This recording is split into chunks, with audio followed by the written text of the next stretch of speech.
अस्सलाम वालेकुम दोस्तों, बिल आखिर पाकिस्तान क्रिकेट फैंस की सुन ली गई है और पाकिस्तान क्रिकेट बोर्ड अब तीन बड़े नामों को, वो नाम जिन्होंने पिछले 2-3 सालों से पाकिस्तान क्रिकेट की तबाही निकाल दी, पाकिस्तान क्रिकेट का बेड़ा गर्क किया, उन तीन नामों को फारिग करने जा रहा है। इस हवाले से मोहसिन नकवी ने जुमे के दिन मीटिंग भी तलब कर ली है और ये कौन से तीन नाम हैं, इन तीन नामों की जगह कौन से नाम पाकिस्तान क्रिकेट बोर्ड में एंट्री करने जा रहे हैं, इनके बारे में भी आपको मैं आज की वीडियो में बताऊंगा।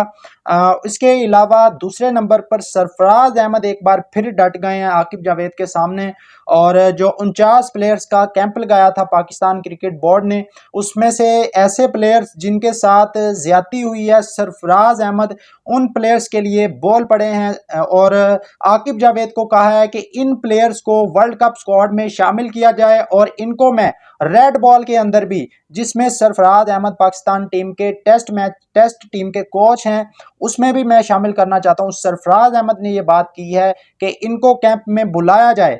वो प्लेयर जिनको आकिब जावेद पसंद नहीं करते, जिनकी परफॉर्मेंस होने के बावजूद सरफराज आकिब जावेद उनके साथ ज्यादती करता है, तो उन प्लेयर्स को भी अब आवाज उठा दी है उनके लिए सरफराज अहमद ने। वो 4 प्लेयर कौन से हैं उनके बारे में भी बात करते हैं। इसके अलावा दामाद खान, शादाब खान, आपको पता है जिन्होंने थोड़ी सी अगर परफॉर्मेंस दे देनी होती है तो उनका सोशल मीडिया ऐसे एक्टिव हो जाता है कि इनको कप्तान बना दिया जाए, पता नहीं इनको क्या क्या बना दिया जाए। तो अब जो है ना, शाहिद अफरीदी बोल पड़े हैं इसके खिलाफ। जो कप्तानी की खबरें आ रही हैं, शादाब खान को एक बार फिर T20 का कप्तान बनाया जा रहा है, लेकिन शाहिद अफरीदी जो है उन्होंने मुखालफत कर दिया और बड़ी खुलकर मुखालफत की है। और अगर शर्म है ना शादाब खान के अंदर, तो इसको कप्तान नहीं बनना चाहिए पाकिस्तानी टीम का। शाहिद अफरीदी ने क्या कहा, इसके बारे में भी बात करते हैं। तो सबसे पहले आपसे गुजारिश है कि वीडियो को लाइक और चैनल को सब्सक्राइब कर दें। तो सबसे पहले नंबर पर आपने कमेंट बॉक्स में लाजमी बताना है कि अगर आपको पाकिस्तान क्रिकेट बोर्ड से एक बंदे को फारिग करने का इख्तियार मिले तो आप किसको पाकिस्तान क्रिकेट बोर्ड से फारिग करना चाहेंगे। कमेंट बॉक्स में अपनी राय का इजहार जरूर करें और आवाज उठाएं उस बंदे के खिलाफ जिसको आप फारिग करना चाहते हैं, जिससे पाकिस्तान क्रिकेट की बेहतरी हो सके। तो सबसे पहले बात कर लेते हैं, मोहसिन नकवी ने बिल आखिर जो है वो क्रिकेट की तरफ ध्यान दिया है। पाकिस्तान की क्रिकेट जो तबाही की तरफ जा रही थी, और मोहसिन नकवी ने अब जुमे के दिन एक मीटिंग बुलाई है और इस मीटिंग के अंदर 3 बड़ी पोजीशंस पर बैठे लोगों का फैसला होगा। नंबर 1 पर तो आकिब जावेद, चीफ सिलेक्टर, जिन्होंने पाकिस्तान का वर्ल्ड कप में भी डिजास्टर करवाया और उसके अलावा चैंपियन ट्रॉफी, मतलब जितने बड़े टूर्नामेंट हम ले लें, टेस्ट मैचेस बांग्लादेश के खिलाफ, मतलब ये सारी परफॉर्मेंस जिसका जिम्मेदार आकिब जावेद है। अब आकिब जावेद के ऊपर छुरी चलने जा रही है और ये बंदा 3 साल से फिरौन बनकर बैठा हुआ था पाकिस्तान क्रिकेट पर और न जाने इसने कितने प्लेयर्स के कैरियर बर्बाद किए अपनी पसंद नापसंद के चक्कर में।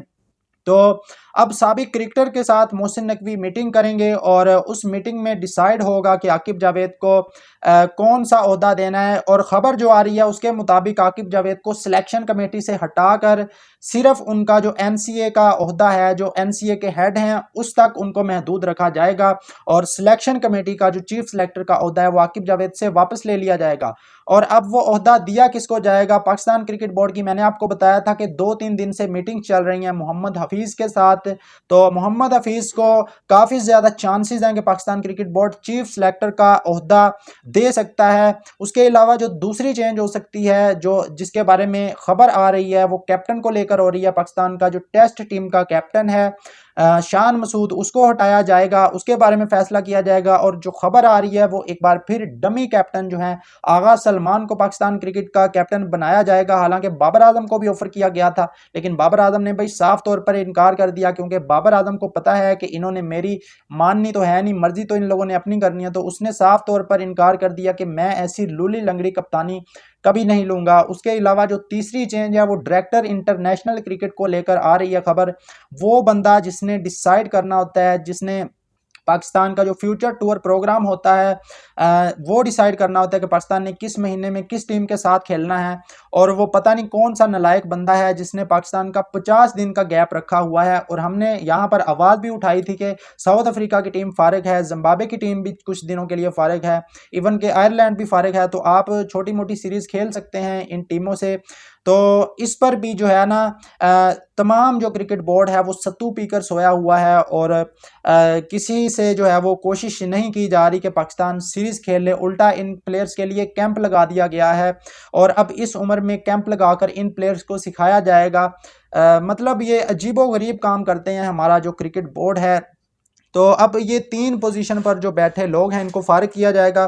2 पोजीशन जो है मोहम्मद हफीज़ को मिल सकती हैं, जिनमें डायरेक्टर इंटरनेशनल क्रिकेट, जिसने जो आपका इंटरनेशनल टूर होता है, जो एफटीपी होती है, उसको फाइनल करना होता है और चीफ सेलेक्टर का ओहदा भी हफीज़ को मिल सकता है। और एक जो पोजीशन है वो जो कैप्टन है वो चेंज होके उसकी जगह आगा सलमान को कप्तानी दी जा सकती है। तो ये 3 जो है वो चेंजेस की जा सकती हैं। जुमे के दिन मीटिंग होगी, उसके बाद डिसाइड किया जाएगा कि किन किन लोगों को हटाना है पाकिस्तान क्रिकेट बोर्ड से। इसके अलावा जो दूसरी खबर आ रही है, सरफराज अहमद एक बार फिर जो फिरौन बन के बैठा हुआ है, आकिब जावेद उसके आगे डट गए हैं और ये बंदा हर बार जो है वो कामरान गुलाम के साथ ज्यादती करता है, शाहजेब खान के साथ ज्यादती करता है। वो शाहजेब खान जिसने 2024 में अंडर 19 टीम की तरफ से खेलते हुए इंडिया के खिलाफ 150 रन किए थे और पाकिस्तान को एशिया कप का फाइनल जितवाया था, जिसमें 10 छक्के भी मारे थे। और वो लड़का मुसलसल डोमेस्टिक में परफॉर्म कर रहा है। आप कायदे आजम ट्रॉफी ले लें, प्रेसिडेंट वनडे कप ले लें, मतलब हर टूर्नामेंट में उसने परफॉर्म किया है। और अभी जो T20 कप हुआ है उसमें भी दोनों ने परफॉर्म किया, कामरान गुलाम ने भी और शाहजेब खान ने भी। तो अब सरफराज अहमद ने कहा है कि ठीक है कि अगर आपकी ये वाइट बॉल टीम में नहीं आते, लेकिन इनको रेड बॉल टीम के लिए तो इनको सिलेक्ट करना चाहिए और इनको जो है अब इनको भी बुलाया जाएगा। इसके अलावा फ़खर जमान और हसन नवाज के बारे में भी कहा है सरफराज अहमद ने कि इनको जो है ना पाकिस्तान की ओडीआई टीम का लाजमी तौर पर हिस्सा बनाया जाए अगर वर्ल्ड कप जीतना है। ये 4 प्लेयर पाकिस्तान लाजमी तौर पर अपने स्क्वाड में रखे अगर पाकिस्तान ने वर्ल्ड कप के लिए तैयारी करनी है। ख़ास तौर पर हसन नवाज, कामरान गुलाम और फ़खर जमान, इन 3 के बारे में तो कहा है सरफराज अहमद ने कि लाजमी तौर पर टीम में इनको शामिल होना चाहिए पाकिस्तान की जो ओडीआई की टीम है। उसके अलावा अगली जो खबर आ रही है शादाब खान को लेकर आ रही है, जो 2 टेलएंडर को आउट किया है इस बंदे ने और एक जो है वो 70 रन की इनिंग खेली है और वो भी मैच पाकिस्तान हार गया था। उस परफॉर्मेंस पर लेकर शोर मचाया जा रहा है कि जी इसको पाकिस्तान टीम का अब कैप्टन बनाया जा रहा है। शुरलियाँ छोड़ी जा रही हैं सोशल मीडिया अकाउंट्स की जानिब से, जो इनके पेड अकाउंट होते हैं। तो अब शाहिद खान अफरीदी मैदान में आ चुके हैं और शाहिद अफरीदी ने कहा है ये वो बंदा है जिसकी पाकिस्तान टीम में जगह ही नहीं बनती, आप इस बंदे को कप्तान बनाने की बातें कर रहे हैं और मैं अगर होता तो मैं इसको पाकिस्तान टीम में भी ना रखता।